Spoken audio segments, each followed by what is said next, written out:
What's going on, guys? Welcome back to the channel. Welcome back to another video. Ron Yates here. I hope that you guys are doing very well today. So today I want to talk to you guys about what does it take to become wealthy? What does it take to become rich? And it's going to be very different than what you've probably heard in the past. And there's some misconceptions that I want to clear up. And a lot of these misconceptions about how to get rich, how to achieve financial freedom, how to make money, how to build wealth, how to build passive income is different than what a lot of people have been told in the past. And I learned the hard way. And I want to share with you how I learned the hard way. And hopefully you won't make the same mistakes that I did. Now, if you guys are new to the channel, if you're stopping by the channel for the first time, please do your boy a favor. Go ahead and subscribe to the channel, and while you guys are at it, drop a like for the video. I would totally appreciate that. Well, guys, I've been investing for a long time, probably a good 20 years, and I've learned a lot during that period of time. And one of the first things I want to share with you guys is I want to ask you, who are you hanging out with? If your goal is to achieve financial freedom, if you're trying to build wealth, if you're trying to increase your net worth, I want to ask you guys a very serious question. Who are you hanging out with? Who are you talking to?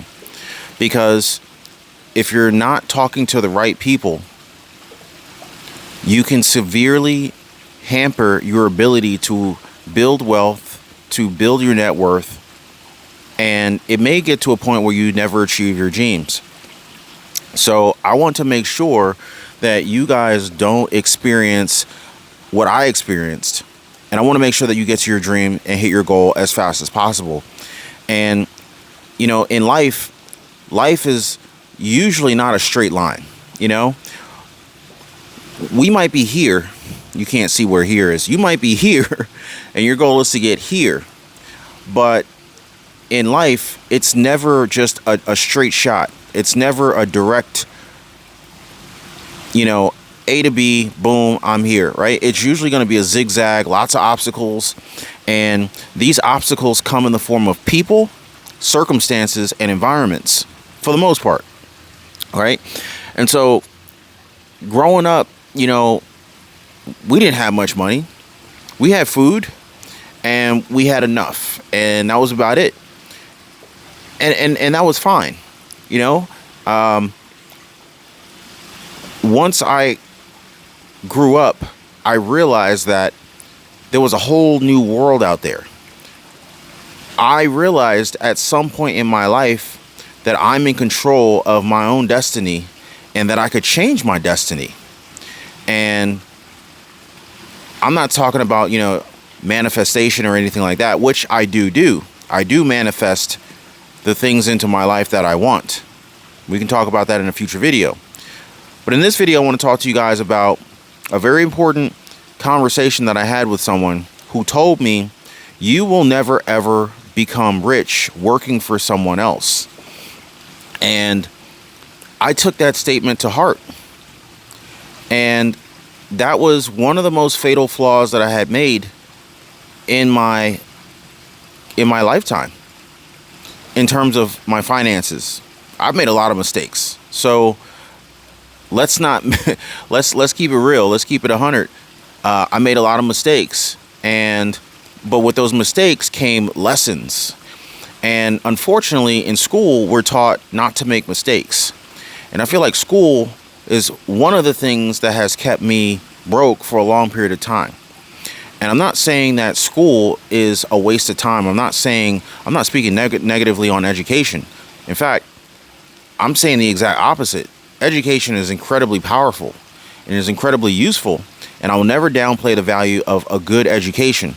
But a lot of people think that there's only one way of doing things, and unfortunately, most of the school systems nowadays are teaching our kids as teaching. I was taught one way to do things, and I would always get in trouble for, you know, asking, when am I ever going to learn? When am I ever going to use this in life? How is this even relevant? I might solve a math problem a different way than what the teacher taught us to do, and I get the correct answer 100% of the time, and I'm doing it faster than everyone else, but I'm getting dinged for not following the formula that I'm supposed to follow, even though I'm getting the correct answer 100% of the time.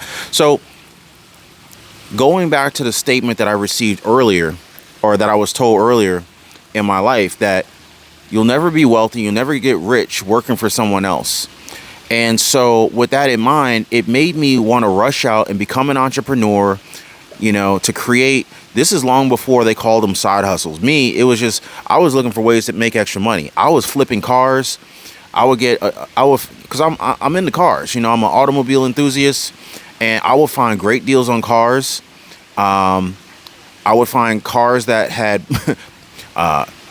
they had been listed with really crappy pictures. They're dirty. They might need some minor maintenance. And I would literally negotiate these cars down to a very, very low price compared to what they're asking. And effectively almost steal these cars is what I was doing, because the deals that I was getting were great deals on cars that just needed to be cleaned up a little bit. And I would literally be able to flip the car in like a week. And this is at a time when the minimum wage in my state was like $5.25 at the time. And I was in school, I had a part-time job, but I needed some extra cash. So I would flip cars on the side. So that was one of my side hustles, right? So I was always trying to make money on the side. I was one of those cats that I never personally felt very comfortable having one source of income ever. But going back to what I was told, I should say, because I had to unlearn this truth. I had to unlearn this false truth, right? So what I was told was that you will never become rich working for someone else, right? And so again, when I was told this, it made me want to hurry up and become a business owner, hurry up and become an entrepreneur, even though I didn't really have any skills. I didn't even know what business I would be best suited at starting. Like, I had very, very minimal experience, and I had very minimal capital. I was pretty much broke. But the lessons and experiences that I learned allowed me to change the trajectory of my future. And I want you guys to thoroughly understand this, like receive this, understand this. There is never just one way of doing anything. All right.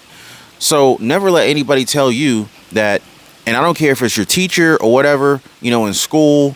And I'm not saying disrespect your teachers. I'm not saying disrespect your coaches, your mentors, whoever you're learning from. But understand that, some people are not as flexible as others.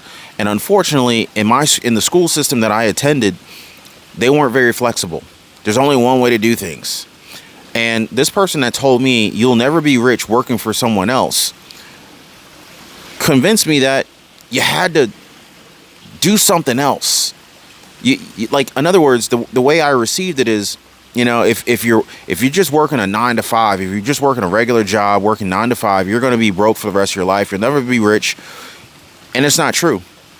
You mean to tell me if I am a VP of some company making $300,000 a year, 200,000 a year, even if you're only making $200,000 a year, I'm not saying only, but I'm just saying a VP, if you're making $200,000 a year, that's kind of on the lower end of the spectrum.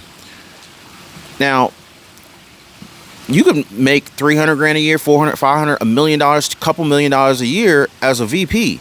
You gonna tell me you making that kind of income and you can't become rich? Really? Heck, I know people who have made no more than $75,000 a year and have become millionaires. Now I got to ask you this question. What is rich? What is financially free? What is wealthy?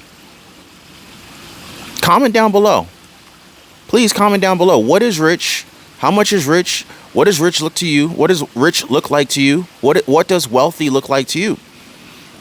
Now, I'm pretty sure that, if I asked this question at the beginning of the video, I would get a variety of answers, a variety of different kinds of answers. And hang on one second, my bad.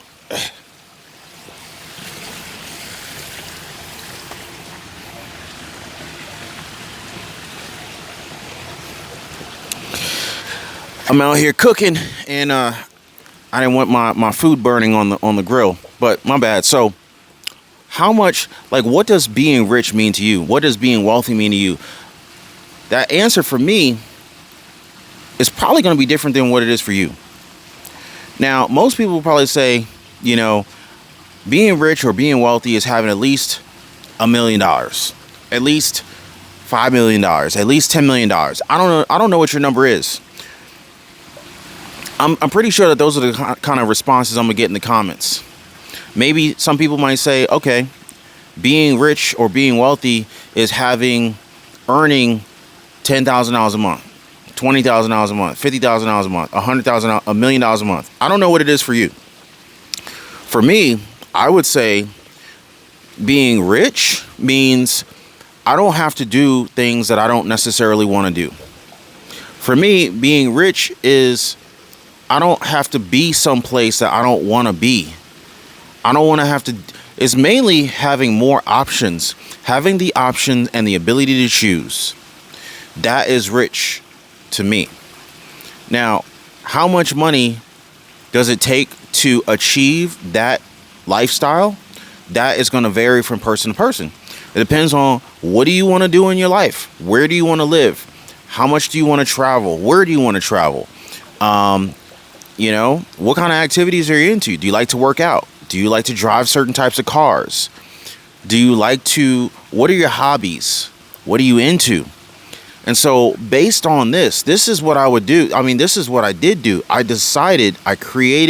actually ordered this journal, and it's kind of like one of the tools that I use to manifest what I want to happen, what circumstances that I want to bring into my life. It's a very powerful tool. And so, yes, I do journal. But the key is being very clear on what you want. Now, if you figure out how you want to live your life, where you want to live, different things you want to be able to do, there's a price that comes with that. There's a cost for that. And you just got to figure out what does it take to make that happen. Now, some people could live very, very comfortably with $1 million.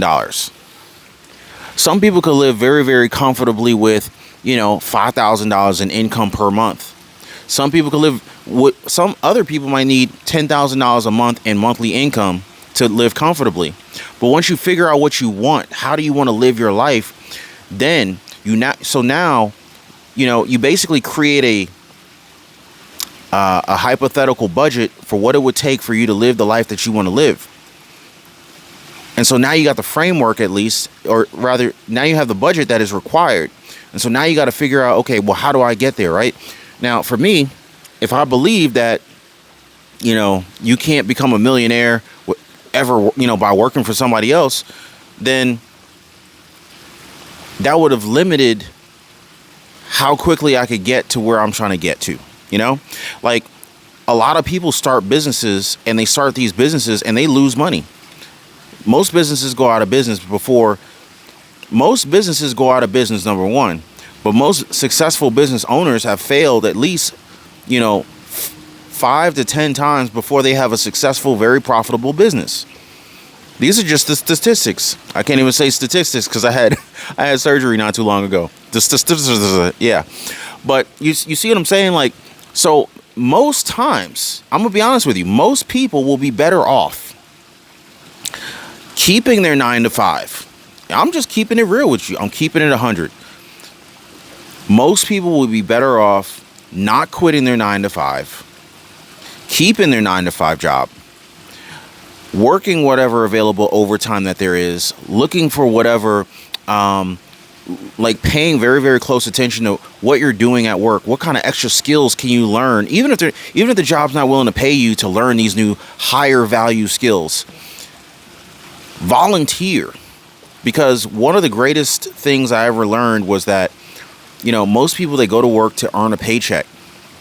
And that's great and all, like at the end of the day, that's one of the main objectives. But another major objective that people overlook is that when you go to work, they're paying you to gain experience. They're paying you to develop skills. Now, these skills that you're developing there are use to help the company, and that's great. But don't forget about the things that you're learning and understand why. And understand also that these skills, these high value skills, are transferable. So, you know, I'd be one of those people who are willing to just do more, even though they're not necessarily going to give me a raise for doing more, although they might, right? But just know that your value in the marketplace is not dictated by what you're currently earning.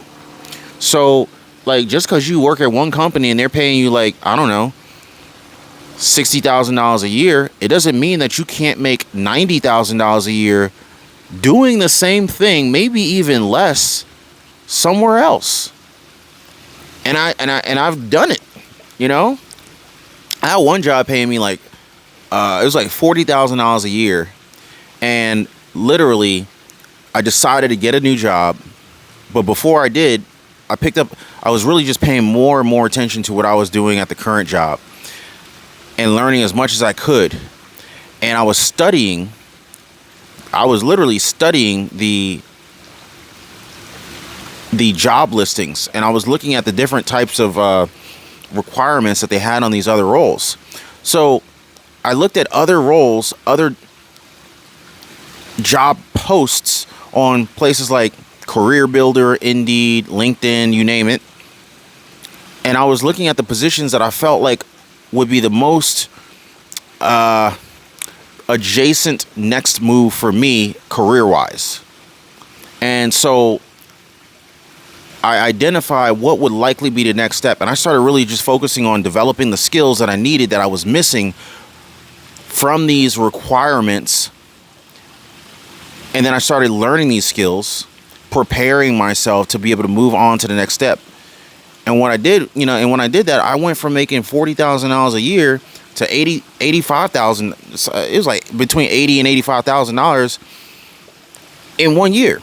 And most people, who have tried to go from one job to another, they'll try to tell you, well, they want to know how much I made on that last job, and the company will tell me that